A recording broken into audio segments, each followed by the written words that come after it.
संघ का आदेश कि संघ का कंसेप्ट के पे बोलना है। और आज जो प्रेजेंट में वर्तमान में जो स्थिति चल रही है, और आज का जो हमारा टॉपिक था या चर्चा का जो विषय था, वो भी बहुत ही बढ़िया है। और उसी टॉपिक को लेके ही मैंने थोड़ा सा उसमें अभी हमारे सर बोल रहे थे, वो सारी बातें बिल्कुल सही बोल रहे सर। मैंने भी उसी पे तैयारी करी, उनको तैयारी क्या, वो जो रोज रोज हम सुनते हैं, बोलते हैं या देखते हैं, वही हम आगे बातें रिपीट करते हैं। क्योंकि हमारे माइंड में वही सब चीजें चलती रहती है, वही हम मतलब जो देखते हैं वही हम बोलते हैं, देखते वही हमारे माइंड में आता है कि हाँ ये बात ऐसी है। तो आज की जो टॉपिक है कि समण संस्कृति को मात्र प्रधान रही फिर भी उससे उल्ट कैसे होगी। तो अभी जो उल्टे का जो समय है, जो हमारी संस्कृति थी वो बहुत ही मतलब समण, तो हम कह ही रहे हैं कि समण थी, यानी कि हम सभी एक ही विचारधारा के थे, आदमी और पुरुष का कोई भेदभाव नहीं था।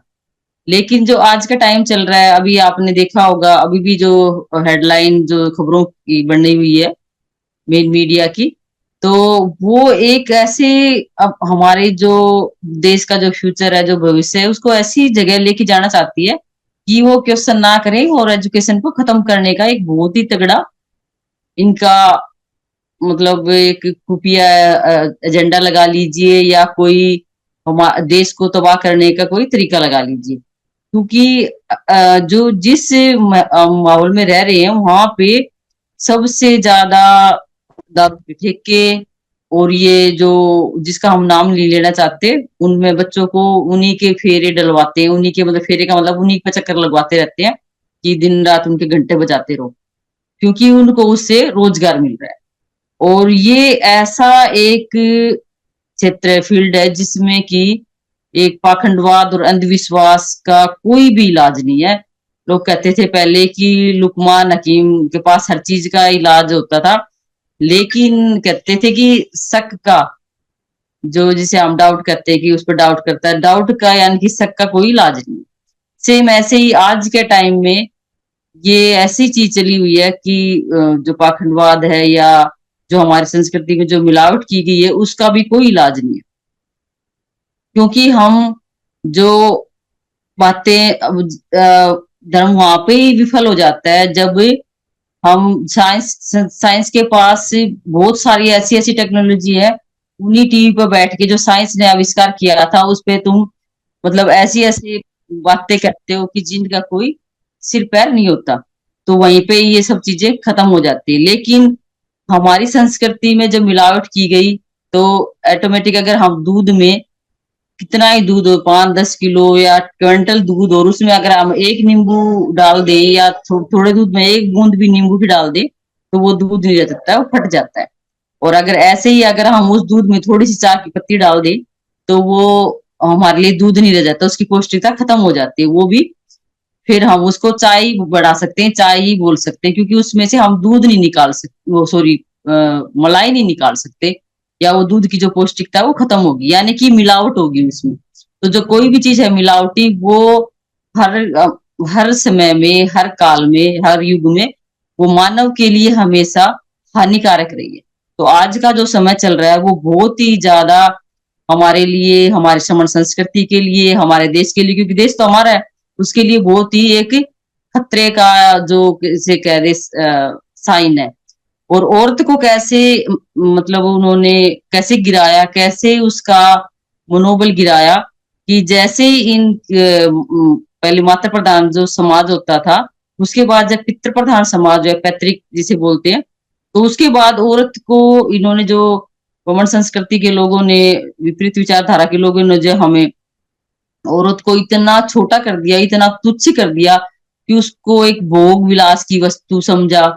उसको एक एक उनके धर्मशास्त्रों में लिखा हुआ है कि औरत नरक का द्वार है, औरत क्या है, पैर की जूती है, टूट गई दूसरी ले आओ, मतलब या फिर सती प्रथा, मतलब औरत को इतना एक जूती की भी जरूरत पड़ती है जब हम कहीं जाते हैं बाहर जाने के लिए, चप्पल जूती हम पहनते हैं, उसकी भी हमें दोबारा से आवश्यकता होती है कि हम जाएंगे बाहर, तो हम कैसे जाएंगे, मतलब हमें उसे जरूरत पड़ेगी, तो हम उसको भी संभाल के धो के रखते हैं। लेकिन औरत को इतना ज्यादा उन्होंने जलील, जिस औरत से वो पैदा हुए उसी को उन्होंने अपवित्र बताया, मतलब कोई ऐसी बात नहीं है, भी ऐसी कोई बात नहीं है जो कि उन्होंने उसका मनोबल नहीं तोड़ा हो। अच्छा, और फिर अगर मान लो किसी ने उस बात का विरोध, जैसे उनका एक वो श्लोक भी है कि ये ढोल गवार को सुंदर नारी, ये सब ताड़न के अधिकार, यानी कि उसको हर तरह से, मतलब अगर औरत बोलती है तो कहता है कि इतना बोलती है औरत हो कि तेरी ये मजाल, मतलब हर चीज में उसको दबाया जाता है। और तो और हमारे जो खेल हैं वो भी अलग अलग है। बच्चों, लड़के के अलग खेल, लड़कियों के अलग खेल, मतलब शुरू से ही हमें ये गुट्टी पिला दी जाती है कि तेरा दायरा इतना है। अगर हम उससे थोड़ा बाहर निकलने की कोशिश करते हैं तो घर के ना बोले हमें, लेकिन जो आसपास का जो समाज या वातावरण है वो ऐसा होता है कि वो घरवालों को बोलना शुरू कर देते हैं। तो कुल मिला के ये है। और एक आध है ना, जैसे भाई औरत के लिए अच्छी बात भी लिखी है, यानी कई उसे देवी बोलते हैं, लेकिन हमें देवी दावी कुछ नहीं बनना। वो एक दो श्लोक भाई उन्होंने अच्छे भी ठीक भी लिखे हैं, लेकिन उस पे सिर्फ वो लिपप होती है। वो कहते हैं कि जहाँ नारी होती है वहीं देवता वास करते हैं, और जहाँ नारी नहीं होती वहां पे सारे काम विफल हो जाते हैं। तो ये उनकी सिर्फ लिपप होती है, ना कि सही मायने में हमें सम्मान देना। और सही मायने में अगर हमें सम्मान देंगे तभी हमारा मतलब जो समण संस्कृति है या जो महिलाएं हैं वो आगे बढ़ेंगी। क्योंकि हर बार हम कहते हैं, अभी मेरी मेरी सीनियर मेरी बहन जी अर्चना गौतम जी हर बार महिलाओं पे टॉपिक पे ही बोलती है, मैं भी अक्सर, क्योंकि हमने उसी पर ज्यादा काम किया, कि जो महिला है वो घर की धुरी है। मतलब घर, सारा घर उसके चारों तरफ घूमता है, यानी कि वो एक बहुत ही अच्छी हाउस मैनेजर है। तो सुबह से सबसे पहले उठना, रात को सबसे बाद में सोना, और उसका जो जीवन काल है वो एक तरह से चार दीवारी में ही उसका दफन हो जाता है, अगर एक एक हम गृहिणी की बात करें तो उसका। लेकिन अगर आज की टाइम जो पढ़ी लिखी है उनकी मैं बाद में बात करूंगी, तो उसका जो जीवन दफन हो गया, उसकी जो जिंदगी है वो नींव की ईंट की तरह है, वो दिखाई नहीं देती। उसका ना तो मेहनता ना मतलब किसी प्रकार का कोई वो नहीं है। उसका जो बलिदान है, जो योगदान है, आप कुछ भी मान लीजिए उसे, लेकिन ये भी सच्चाई है कि पुरुष और स्त्री यानी कि महिला दोनों ही गाड़ी के दो पहिए हैं, कि दोनों के बिना जीवन यापन करना या चलना बेईमानी है। तो हम एक को बड़ा नहीं कर सकते और दूसरे को छोटा नहीं कर सकते, यानी कि दोनों बराबर है। लेकिन जो एक पहिया है उसकी ऐसी वैल्यू होगी कि वो घिसा पिटा भी हो तब भी चलेगा, और जो दूसरा पहिया है वो सही सलामत रहे, और उससे मतलब वो अग्रणी पहिया है तो उसके बिना काम नहीं चलेगा। मतलब इस तरह से उसको बढ़ा चढ़ा के वो, या फिर उन्होंने अपने लिए खुद के लिए वो स्थान प्राप्त कर लिया, या उनकी जो आवश्यकताएं थी उसके हिसाब से वो सारी की सारी चीजें सेट हो जाती हैं। वो ये इसलिए बोल रही हूं मैं क्योंकि जो हम किसी भी उसमें जो सामाजिक परिवेश में देखते हैं तो वही सब चीजें लागू होती हैं। जो हाई सोसाइटी की जिसकी हम बात करते हैं उसमें लागू अगर हो तो भी वो नहीं मानते, क्योंकि उसकी एक है कि उनके पास आर्थिक स्थिति उनकी अच्छी होती है। अगर मान ले कोई लेडीज किसी चीज, किसी कंपनी की सीईओ है, या वो कोई अच्छी पढ़ लिख के ऊपर चढ़ गई बढ़ गई, तो वो उसके पास जो डिसीजन पावर है वो है। तो डिसीजन मेकर बनने के लिए उसका जो सक्षम होना बहुत जरूरी है। तो ये सारी की सारी इसी परिवेश से आती है, क्योंकि हमें जो एजुकेशन मिली है वो उसी तरह की मिली है कि हमें ये करना है। और अगर कोई ऐसा करता है तो वो पहले, अब तो फिर भी थोड़ा भाई सब चेंज हो गया, तो अब थोड़ा परिवर्तन यानी कि आधुनिक भारत जिसे कहें हम उसमें, लेकिन आज भी हम गांव में देहात में जाते हैं तब हम आज भी पर्दा प्रथा या वही सब चीजें देखते हैं जो कि आज से 100 साल पहले थी। आज भी उनका जीवन इतना, जैसे हम कहते हैं ना कि आज तो सब कुछ चलता है, आज ऐसा नहीं होता, आज अरे आज कौन करता है, ये सारी की सारी बातें वो मतलब ये बोलने को अच्छी लगती है, लेकिन रियलिटी जो है वो उसे ही पता है जो कि उसको जीने लग रही है या उसके साथ अपना मतलब टाइम पास कर रही है। जो प्रेजेंट में जो हम देखते हैं कि जो ये संस्कृति ऐसी है कि एक तरह का हम इंसानियत को मार के और मानवता की सिर्फ दुहाई देते हैं, बात करते हैं। और जो आज का टाइम है, जो तानाशाही का टाइम है, ये एक व्यक्ति नहीं बल्कि हर उस व्यक्ति में नजर आता है कि जिस उसकी योग्यता कम है, लेकिन उसकी इच्छा है हर किसी को गुलाम बनाने की है। ये वाली जो प्रवृत्ति है कि हर किसी को मैं गुलाम बना लूं और मैं मतलब उस पे राज करूं, या मेरा ही वो सब कुछ हो, मेरा ही बोल बोली हो सब जगह, मेरा ही मतलब वाहवाही हो। तो ये इस तरह की जो विचारधारा है ये बहुत ही ज्यादा ये अंतर पैदा करती है, मतलब महिला और पुरुष के अंदर। तो ये वाली जो विचारधारा है ये सही नहीं है विचारधारा। मानवता की जो हम दुआई देते हैं भाई, हमारे अंदर हर घर में इंसान पैदा होते हैं, लेकिन इंसानियत किसी किसी घर में पैदा होती है। जैसे बाबा साहब अम्बेडकर या ज्योतिबा फूले, जिसे हम राष्ट्रपिता ज्योतिबा फूले बोलते हैं, या फिर हम जितने भी मतलब जो हमारे समाज सुधारक रहे हैं जिन्होंने महिलाओं के लिए आवाज उठाई है, मैं उनकी बात कर रही हूँ कि फेमिनिज्म यानी कि परिवारवाद होना सवार किसी के बस की बात नहीं। उसके लिए भी मतलब हमें ऊंची सोच का होना पड़ेगा, क्योंकि हम इतने लिबरल हुए कि हम सोचे कि ये इंसान है तो इसकी और मेरी जो इच्छाएं या मेरी और इसकी जो पसंद या उसकी कुछ भी हम लगा लें कि इसकी भी ये चीज हो सकती है, या ये भी अपना कैरियर बनाए, या ये भी ये इसके साथ भी हम मतलब अगर ऐसा व्यवहार करें तो शायद ये हमसे आगे या बेस्ट कर सकता है। तो इस तरह से हमारी जो सम्मान संस्कृति में जो मिलावट आई है, उससे हमारी जो संस्कृति है उसकी वजह से, मिलावट की वजह से ही गिरावट आई है, यानी कि जो हमारा स्तर है जो महिलाओं का वो गिरा है। और ये सबसे बड़ी बात है जो आज का टाइम जो पाखंडवाद का है, जो अंधविश्वास का, उससे है। तो हमारे हरियाणा में कहावत भी है कि अंधविश्वासी डर के कारण, अंधविश्वासी डर के कारण नु धक्के खावे, मतलब धक्के खा रहे हैं।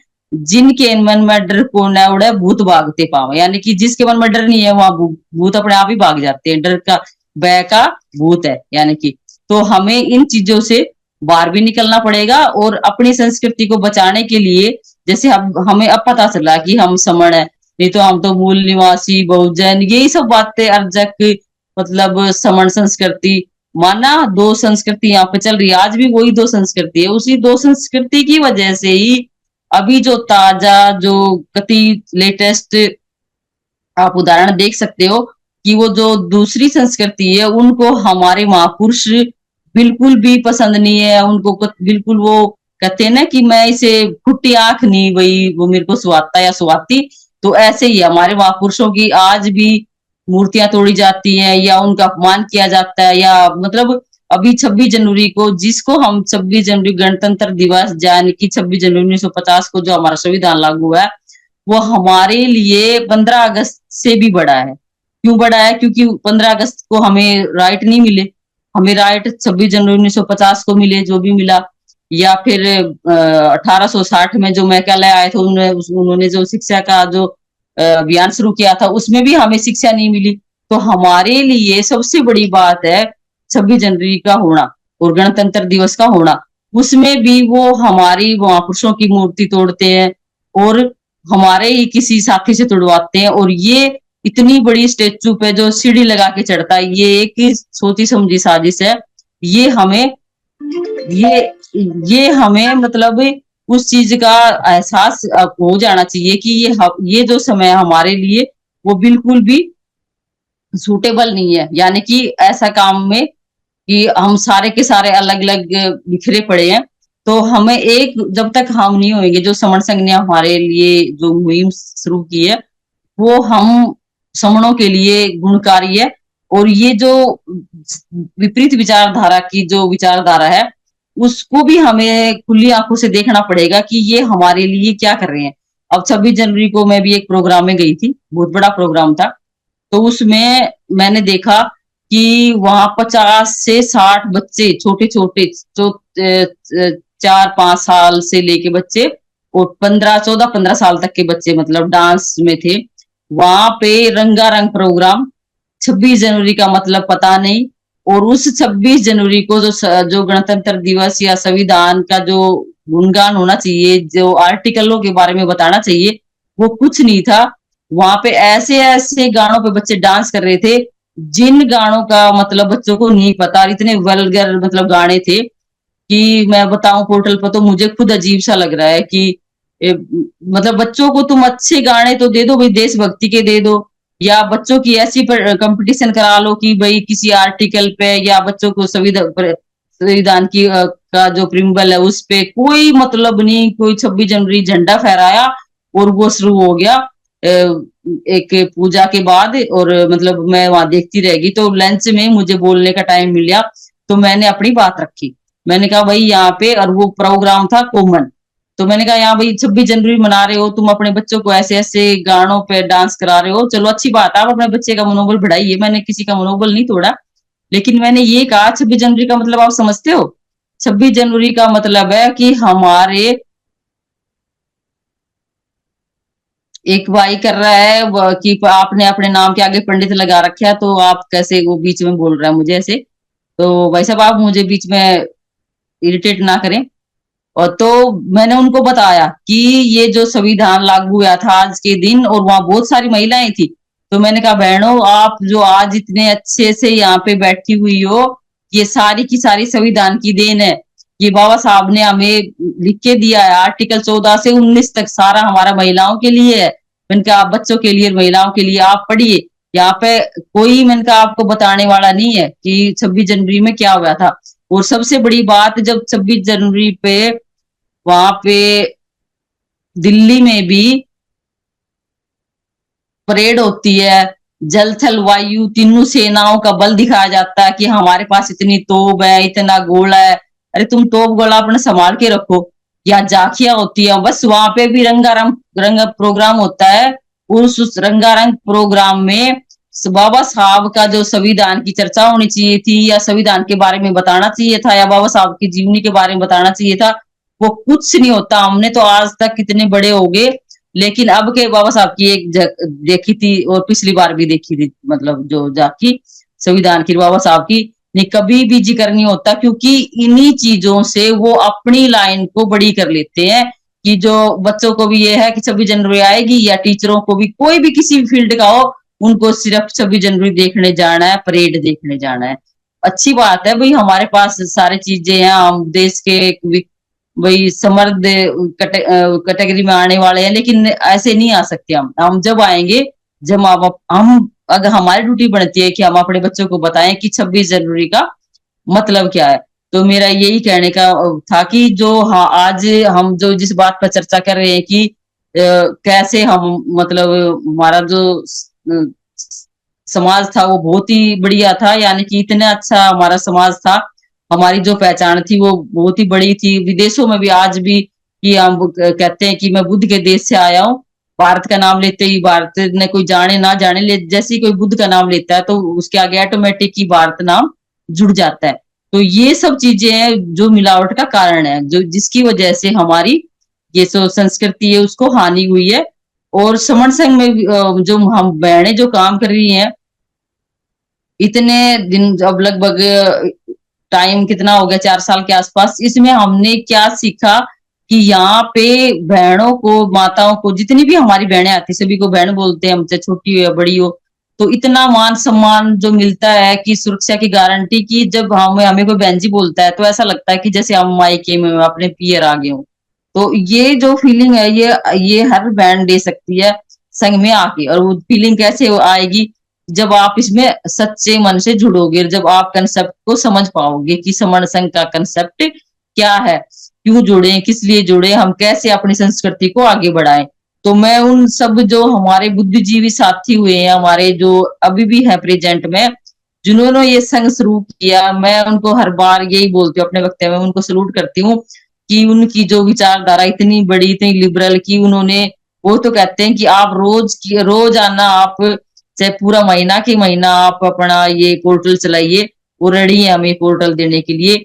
लेकिन आप किसी संगठन में, मैंने भी बहुत सारे संगठनों में काम किया, पदाधिकारी भी रही हूँ मैं कई संगठनों में, लेकिन हमारा नंबर जब ही आता था जब कोई सारे आले सभी जो जो दूसरी विचारधारा से जो ताल्लुक रखते हैं, भलाए वो हमारे लोग हैं, लेकिन जो विचारधारा हमारी नहीं है तो हम उसे अपना नहीं कह सकते। उसके बाद ही हमारा बीच में नंबर आता था बोलने का। या कई बार ऐसे कहते थे कि अगर हमने कुछ ऐसी बात बोल दी कि जो लोगों को समझ आ गई, 2-4 तालियां ज्यादा बज गई, तो कहते थे कि इन्होंने तो मंच कैप्चर कर लिया। तो मतलब और आज भी ये, चलो ये तो छोटी बातें हैं, ये तो हमने जो काम किया किया, उसमें हमें ये खुशी होती है कि हम उस जो बाबा साहब की जो उंगली है, जो इशारा है, उसके वो कहते हैं कि भाई हमने उस गद्दारी में शामिल नहीं होना, यानी कि हम वो जंगल की आग की तरह, वो चिड़िया का काम कर रहे हैं, तो जब तक इस दुनिया में करते रहेंगे। लेकिन हमारी जो आज भी जो हम अगर बड़ी बात करते हैं, तो आज भी जो पॉलिटिक्स में है या राजनीतिक में आज तक भी महिलाओं को 33% का जो बोलते रहे हैं, वो भी संडे बस्ते में पड़ा है। 50% यानी 50-50 होना तो बहुत बड़ी दूर की बात है। तो इस तरह से हम कैसे कहें कि ये हमारे लिए मतलब समानता का अधिकार है, या जैसे बाबा साहब ने हमें हिंदू कोड बिल दे के समानता से भी हमें ऊपर उठा दिया, और भी ऊपर उठा दिया, क्योंकि उनको पता था कि जब बाबा साहब हर बार ये कहते थे कि वो कहते थे कि मैं किसी भी समाज की जो उन्नति है उसको महिला की प्रोग्रेस से, उन्नति से नापता हूँ कि उस समाज की महिला ने कितनी उन्नति की है। तो इस तरह से, या जिस तरह से कहते हैं कि पुरुष के लिए जितनी शिक्षा जरूरी है उतना ही महिला के लिए जरूरी है। तो ऐसे ही अगर मान लो पुरुषों के लिए जो इतना राजनीतिक में जाना, या उसके वहां पर डिसीजन जो लेते हैं, और जो डिसीजन में बनते हैं जो हमारे लिए जो लिए जाते हैं, तो उसमें हमारा जो, हमें पता है कि हमें क्या चाहिए, तो हमारा डिसीजन हम खुद लें, तब जाके हमारा जो समानता का जो राइट है, क्योंकि हम अपनी ड्यूटी ड्यूटी कर रहे हैं, जब से हम अपना कर्तव्य ही कर रहे हैं। लेकिन हमें कोई ऐसा कोई खास राइट जो बाबा साहब ने लिख के दिए, अभी तक पूरे किसी को भी नहीं मिले, भारत की महिला चाहे वो किसी भी समाज से हो। हम ये नहीं कह रहे कि इन्हीं हमारे समाज की महिला को, किसी भी समाज की महिला को आज तक पूरे नहीं मिले, क्योंकि अगर मिले होते या उनको इतनी नॉलेज होती, जानकारी होती, तो वो वहां पे आवाज उठाती। जबकि भारत जो संविधान की वजह से ही भारत की प्रधानमंत्री भी बन चुकी, राष्ट्रपति भी रह चुकी, और प्रेजेंट में भी है, मतलब राष्ट्रपति महिला। तो उनको ये आवाज उठानी चाहिए थी, या फाइल को भेजना चाहिए था सुप्रीम कोर्ट के पास कि भाई इतनी, या पार्लियामेंट में जो हाउस लगता है उसमें आवाज उठानी चाहिए कि भाई हाँ, इतनी परसेंट महिलाएं क्यों नहीं है, या किस लिए नहीं है, कि वहां पे भी नॉट सुटेबल आता है कि कोई योग्य नहीं है। वहां तो ऐसा नहीं होना चाहिए, क्योंकि ये सब की सब चीजें अब हमें समझ आने लगी है। तो जो ये विपरीत विचारधारा के जो लोग हैं, उनको हमारे जो संस्कृति है, उनको पता था कि ये कितने पंचशील वाले हैं, कितने बढ़िया जो ये इनकी जो विचारधारा है। तो उन्होंने हमारे अंदर जो मिलावट पैदा करके हमें जो नीचे गिराया है, जो भारत का जो नाम है वो विश्व पटल पर इतना नहीं है, जो पहले हम विश्व गुरु होते थे। वो जब हम विश्व गुरु जब बनेंगे, जब हम अपने वो हमारी जो दोबारा से हमारी जो विचारधारा दोबारा से अप्लाई होगी, लागू होगी, और हम जब एक दूसरे में हमारे अंदर, जब बाबा साहब ने भी जो संविधान का प्रीम्बल उसी में ही बता दिया कि सबका सब, जो हम भारत के लोग बंधुता विचार न्याय बंधु और की जो बात की है उन्होंने, या डिग्निटी की बात की है, तो ये सारी की सारी उसी पे लागू होती है। तो इस तरह से हम ये नहीं कह सकते कि हमें नहीं मिला, हमें मिला है, लेकिन उस चीज को भी हम मतलब सही से समझो नहीं पाए जो बाबा साहब ने हमें दिया, क्योंकि जो लागू कराने वाले या करने वाले वही लोग हैं, और जो हमारे लोग जाते हैं उनके अंदर इतनी वो मुंह सील के बैठे, उनके अंदर विल पावर नहीं है, या वो बलिदान नहीं देना चाहते, या उनका जो इतना मादा नहीं है उनके पास कि वो सच बोल सके। वो सच बोलने का ये का मतलब ये नहीं कि हम किसी का अपमान कर रहे हैं, सच बोलने का मतलब है कि अपने जो हक अधिकार की बात है वो आंख में आंख डाल के अगले पर्सन से या सरकार से हम सवाल कर सके। वो सच का ये मतलब ये है, सच किसी हिम्मत की मोहताज नहीं है। सच, जब हम सच बोलते तो ऑटोमेटिक हमारे अंदर हिम्मत होती है, यानी कि एक ये नेचर है। अगर हम झूठ बोलते तो हमें एक झूठ को छुपाने के लिए 100 झूठ बोलने पड़ते हैं। जैसे अब बार बार एक ही बात दिखाई जाती है, तो उसको एक झूठ को दिखाते रहो, वो क्या है, एक बार एक झूठ को आप 100 बार बोलोगे तो वो ऑटोमेटिक ही सत्य बन जाती है, यानी कि लोग सोचते हैं कि भाई ये बात तो सत्य है। और वही आज के टाइम में हमारे साथ हो रहा है। जो कि हम राजा होते थे, जो कि हम इतने बड़े साइंटिस्ट होते थे, इतने बड़े हम जो व्यापारी होते थे, सारा का सारा हमारा जो चीजें हैं वो सारी की सारी चली गई। अब हम ऐसे हो गए कि मांगने वाले क्या, तो हम देने वाले थे, आज हम मांगने वाले हो रहे हैं। तो इसी चीज की वजह से कि हम महिलाओं को एक तरह से दबाया गया, उसे बेचारी, उसे लाचार, मतलब उसको इतना ज्यादा गिरा दिया गया कि वो अपना अस्तित्व भी भूल गई कि मैं भी कुछ हूँ। आज भी कहीं किसी के जाते हैं, हम किसी से पूछते हैं कि क्या करते हो, तो क्या कहती है, मैं तो कुछ नहीं करती, मैं तो घर पे ही रहती हूँ। तो हम जैसे बोलते हैं कि क्या फिर घर का काम ऐसे ही हो जाता है, करे नहीं, फिर वो हंस के बोलती कि हाँ मैं ही करती हूँ। मतलब उसे अपनी गिनती भी नहीं करनी होती। वो बेचारी, मतलब बेचारी वर्ड इसलिए यूज करते हैं क्योंकि वो अपनी पसंद की सब्जी भी नहीं बनाती, वो पसंद की सब्जी भी अपने हस्बैंड की या घर में जो और मेंबर हैं या अपने बच्चों की पसंद की बनाती है। तो इस तरह से हम, मतलब ये बड़ी बड़ी बातें नहीं कर रहे, हम बिल्कुल छोटी बातें कर रहे हैं। वो छोटी बातें भी ऐसे कि जो कि हमारे जीवन से जुड़ी हुई है।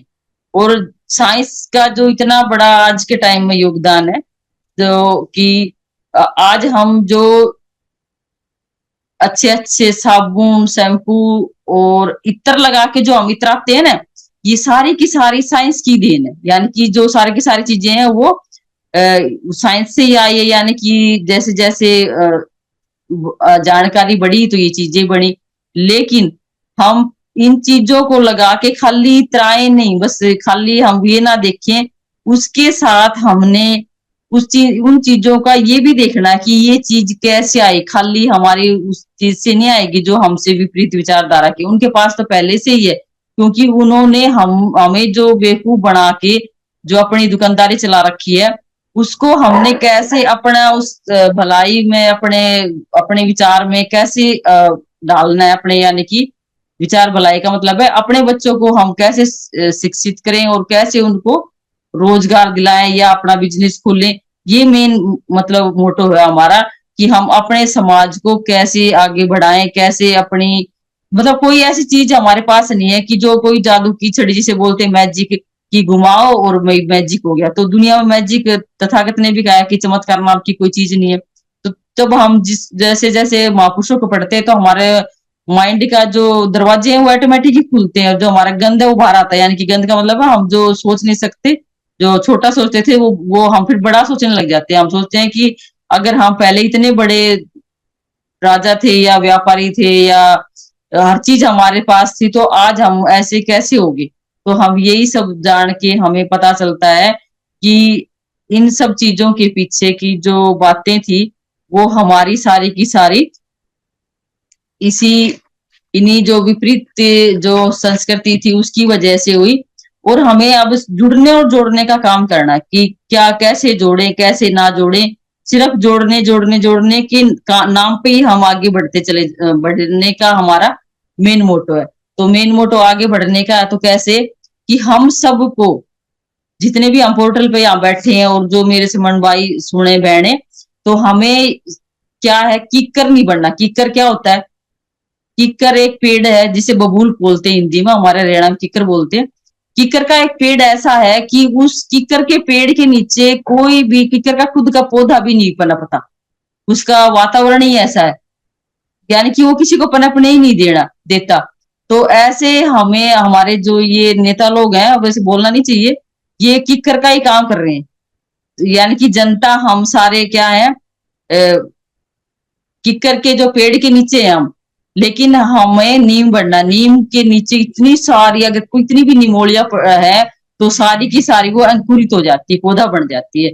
तो हमें जोड़ने और जुड़ने में यही काम करना, हमें किकर नहीं बढ़ना। सिर्फ हमने कोई ऐसा उपजाऊ या ऐसी कोई वो बनना है कि जैसे नीम का पौधा या कोई और, या कलम लग जाती है जैसे कई पौधों की कलम लगती है ना, जैसे गुलाब की कलम लगती है, या एक अजवाइन का एक पौधा आता है उसकी, या बिच्छू कुट्टी की, ये बहुत सारे वैसे पौधे हैं कि जहां पे भी आप उसकी कलम लगा दोगे वहीं पे ही वो फलने फूलने लग जाएगा।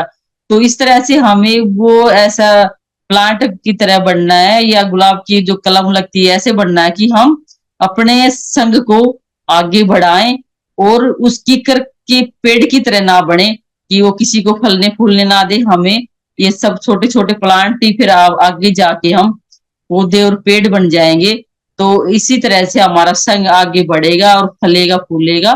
तो हमारा सिर्फ एक ही मोटो है कि जुड़ना और जोड़ना, और जब जब हम जुड़ेंगे तब तब हम जीतेंगे, और जहां जहां जुड़ेंगे वहां वहां हम जीतेंगे। और सबसे बड़ी बात, अब जैसे 9 फरवरी को जो हमारी इंटरनेशनल संगति होने को जा रही है, उसमें भी हम महिलाओं के इस नाम पे ये संगति होगी, समण महिला संघार संस्कृत संगति। यानी कि उसमें भी हमारे को जो हमारे संघ ने हमारे नाम पे ही संगति को रखा है, महिलाओं के नाम पे ही रखा है। तो इससे बड़ा और हमें क्या चाहिए कि जो हमारे पुरुष जो साथी हमारे सर है, भाई है, वो हमारा इतना हमें कोऑपरेट कर रहे हैं, इतना हमारा सहयोग कर रहे हैं। तो और हमें क्या चाहिए, और हमें हमारे को उड़ने के लिए और कितने पंख चाहिए। यानी कि अब हमारा समय या हमारा दौर अब आने वाला है, किसका? समण समाज का। समण समाज यानी कि जो हमारा पहले भारत था, बुद्ध से पहले का जो भारत था, उसके उस समय का उदय अब हो चुका है। तो इन्हीं शब्दों के साथ अगर मुझसे कोई गलती हुई हो या मेरे से कोई कंसेप्ट में कुछ गलत वर्ड निकला हो, तो मैं संघ से माफी चाहूंगी। संघ मुझे माफ करे, माफ करे, माफ करे। सभी को संघ नमामि, संघ नमामि, संघ नमामि। नमो बहुत बहुत बुद्धाय। धन्यवाद।